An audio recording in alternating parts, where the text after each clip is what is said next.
Battle of London is over. The German flying bomb sites in northern France and Belgium have been captured, and Hitler's not-so-secret weapon has been defeated.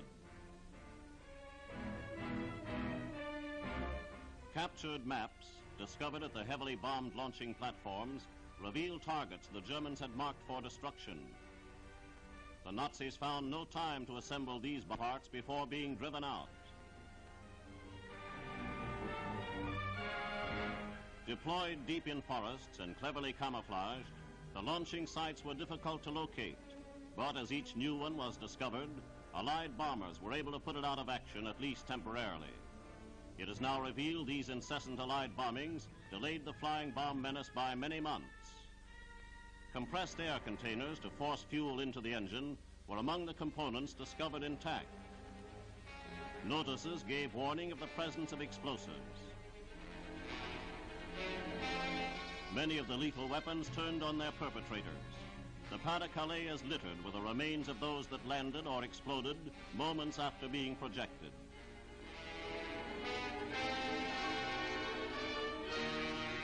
Barrage balloons were among the three types of defenses employed against the flying bomb. During the 80-day battle, the balloons brought down 279 of them. Anti-aircraft guns accounted for 1,500 more.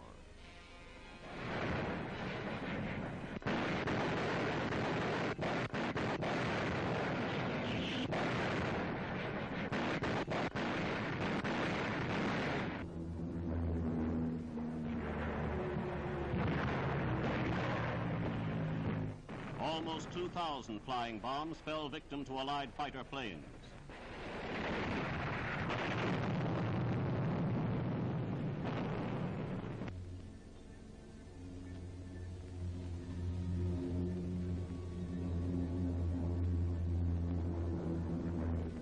Of the 8,000 bombs launched, 2,300 penetrated British defenses, most of them falling in the London vicinity. The propulsion roar of the flying bomb was easily identified and gave warning of the approaching blast. New deep shelters built for this emergency were put to use and saved the lives of thousands of people.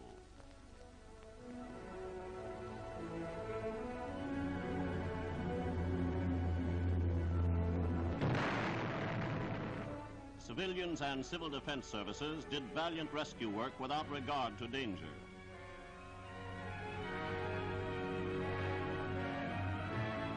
Thousands of Londoners were injured, and each flying bomb accounted for approximately one death.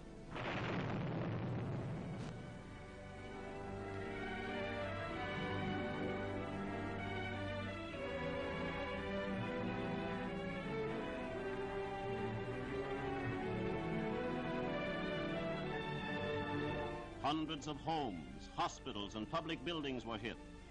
They fell in crowded streets during rush traffic hours.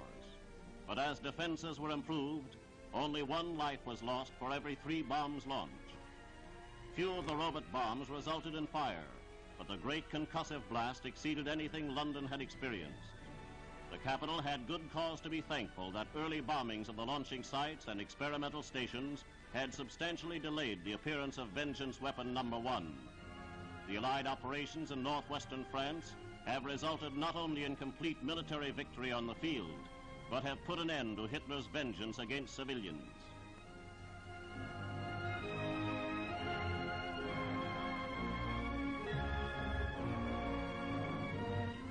For the second time during this war, mighty London has shown that she can take it. This was the weapon on which Germany had hung her hopes for victory. That hope has been shattered. As the battle on Germany's home soil begins, the Battle of London has ended.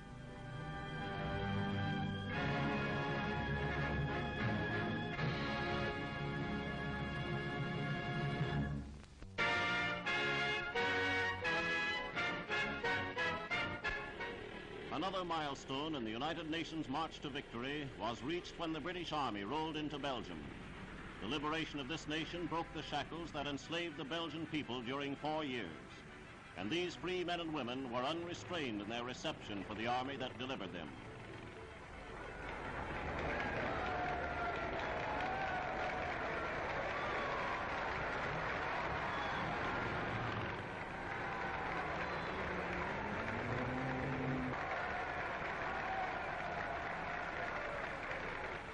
Germans were given no rest by the British forces, punching forward at the amazing rate of 80 kilometers a day.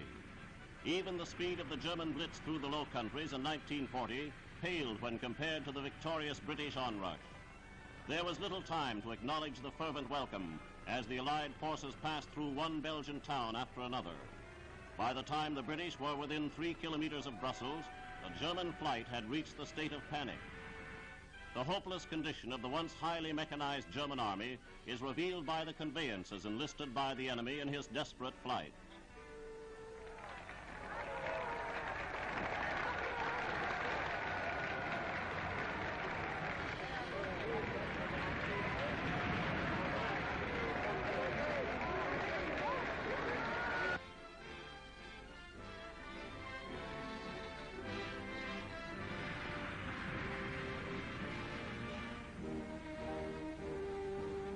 Periodically along the advance, the Britishers found the victims of civilians, murdered by the Nazis a few hours earlier.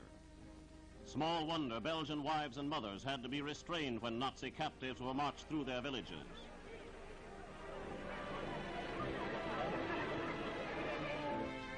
Belgian underground fighters shadowed German snipers who remained behind, and they were rounded up in record time.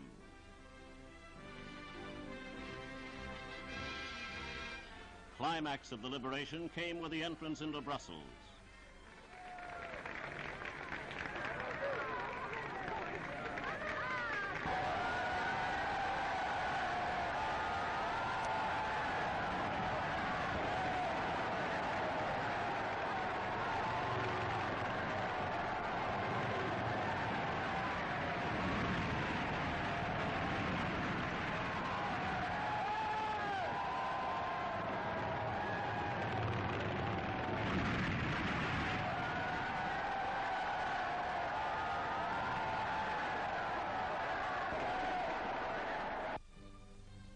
German destruction squads tried to destroy the Palace of Justice with fire.